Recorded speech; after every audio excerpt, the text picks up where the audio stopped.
Hey everyone, this is Jason Dunn from Smartphone Thoughts, and today I'm looking at the T-Mobile Shadow. Now this is the newer Shadow. So there was an older T-Mobile Shadow, and this new one was released around the January-February timeframe of 2009.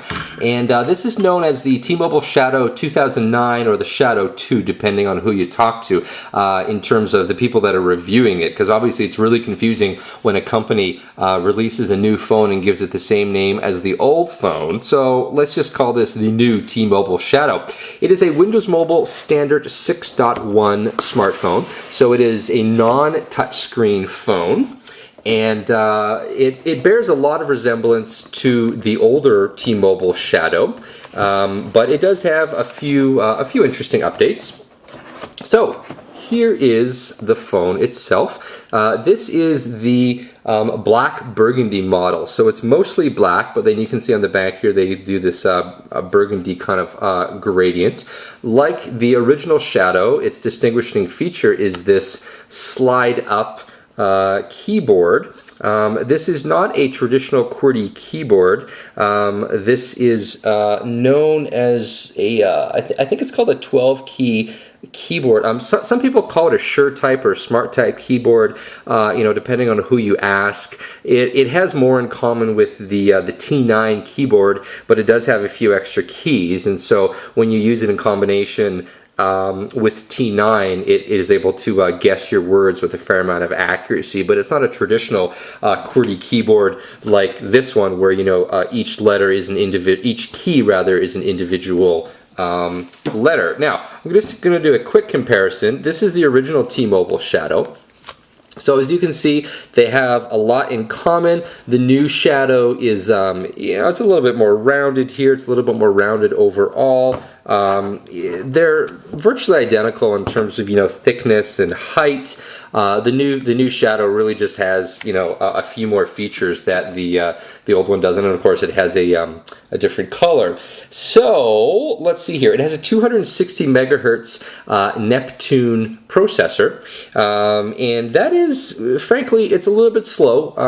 Compared to a lot of other phones on the market today. These phones have the 528 megahertz Qualcomm processor, so this one has a slower processor. Overall, it's a bit more of a budget phone, you might say. It's T-Mobile isn't going after the high-end smartphone user. This is more for people that are on a bit of a budget, maybe younger people, students, people that are looking for a phone that does more than their current phone, but they don't need super fast processor with gobs and gobs of RAM. Speaking of RAM, the new Shadow has 128 megabytes of RAM and 256 megabytes of ROM. Now, that's a good chunk of RAM and ROM, so you'll be able to run pretty much any software on this phone. In terms of the dimensions, it is 0.6 inches thick, it's 4.1 inches tall, and it's 2.1 inches across. It weighs 5.3 ounces. The screen is 240 by 340. I'm just going to slide it to unlock it. And actually, I might as well mention that. That's one of the nice features about this phone, is that when you shut it, oops, sorry, actually, that's kind of weird. I think it may be something that you have to actually set up, but you can configure it to when you shut it, it will lock, and then when you want to use it, you simply open it up and it unlocks. So that's kind of a cool feature, I think. It has a 2 megapixel camera here on the back that you can see. It does not have a flash, which is kind of unfortunate. I mentioned this in a lot of my videos, but I'll mention it again here. Without a flash, it does make it a little bit hard to take pictures in low light scenarios. So this camera phone is really only good if you have an incredibly steady hand and a non-moving scene, or you have a lot of light. So there you go. It has micro SD card slot. If memory serves, I think it's, yeah. See, so here's the battery. The micro SD card slot is, let me see, well, it's not on the bottom here. This is the sync and charge port. Here we go.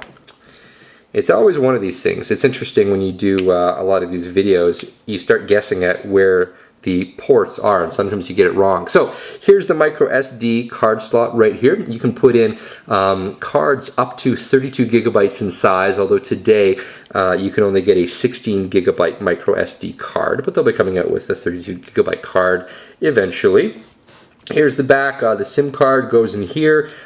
Here is the battery. It's an 1100 milliamp battery, so decently sized battery, not too gigantic, but it's decently sized. Now this particular phone is going to get a good battery life overall because it is not a 3G T-Mobile phone. So this is just a regular old 2G phone. It's a GSM phone, of course, being on T-Mobile, so this is GPRS and Edge. So you actually get up to 7 hours of talk time or 7 days of standby time, which is quite good, you know, in comparison to a lot of 3G phones. So this is definitely the champ as far as that goes. It does have built-in Bluetooth, and it does have built-in Wi-Fi.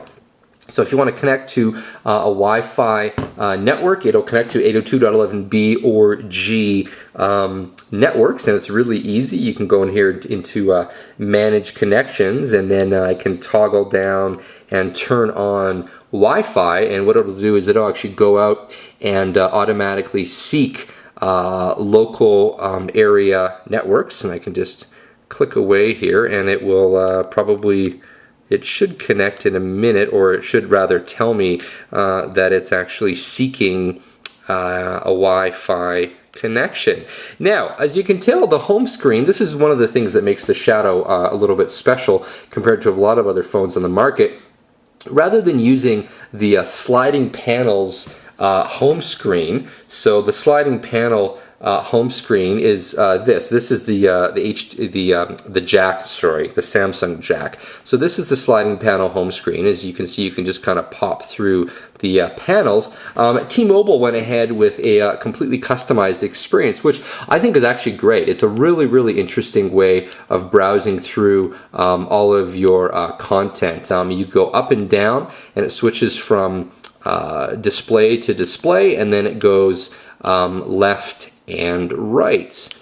So that's about it for my first impressions and unboxing. I've actually used this phone a little bit already, so this is a little bit different than a lot of my other unboxing videos. I have a little bit of experience with this phone, so I'll be following up and doing an actual review video that tells you a little bit more about the phone. Although before I should go, I should just mention maybe some of the buttons on this. So on the side here, we have a volume up and volume down. We have the power button on top.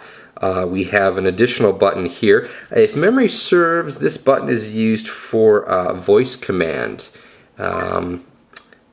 Yeah. Oh, sorry. Well, actually, it's a customized key that you can use in order to map it to any of your favorite applications. So if you want to map it to your favorite game or whatever, you can do that. And as you can tell also, the background is burgundy, and this is a little bit different. Most other Windows Mobile phones, the background is just, white. So T-Mobile's really done a good job in terms of, making the whole visual experience black and burgundy. I believe it's also available in, I think it's a lime color. I'll have to double check after the video is over. I have not seen that particular version, so this is the only one that I've seen of the new T-Mobile Shadows. So this has been Jason Dunn from Smartphone Thoughts. I hope you've enjoyed the video. If you have any questions about the T-Mobile Shadow 2 or the new T-Mobile Shadow, feel free to post them and I'll do my best to answer. Thanks for watching.